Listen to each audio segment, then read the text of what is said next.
The San Francisco Pride Parade gets rolling this Sunday. One groundbreaking group will lead the pack.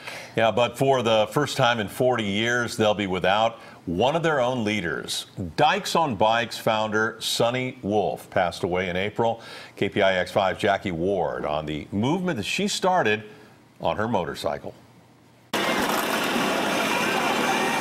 Some people come into your life to help guide you in the right direction. And she set a particular tempo that kept us on track and wasn't afraid to give us leadership responsibilities and allow us to make mistakes.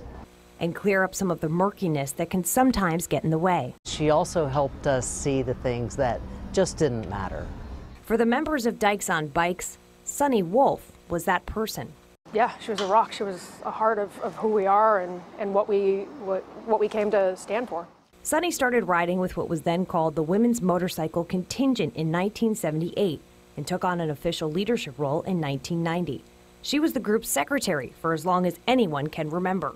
I wouldn't change anything that I've done, because every step of my life I've learned something, whether it's been right or wrong or, crazy or not. The word dyke has an offensive edge to it for some, but to Soni, it was part of her identity, and she fully embraced the word, encouraging others to do the same. In 2003, the organization voted to officially recognize themselves as Dykes on Bikes. It took a lot of courage, to be okay and to say, this is who I am. I'm a dyke. I'm not just I'm not gay, I'm not lesbian, I'm a dyke. That's who I am. And being bold like that was something that I think gave inspiration to our organization. And then that resonates with people around the world. Convincing the Supreme Court that they had reclaimed the word dyke proved to be a bigger challenge as they fought to trademark their group's name.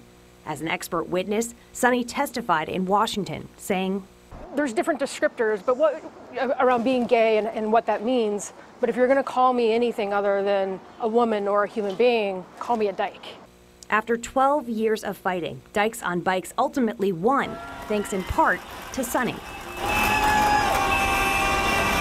40 years after Soni began to ride her bike in San Francisco, her friends say this year's Pride Parade will be very different without her leading their contingent down Market Street.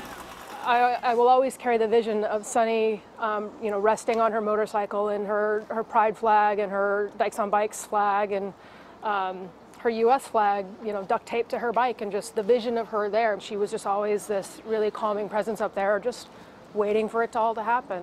But they doubt her spirit will miss out on one of her favorite days of the year. To ride down Market Street with all those people looking and applauding and cheering and riding with other women who ride motorcycles has got to be one of the highlights of my life. In San Francisco, Jackie Ward, KPIX 5.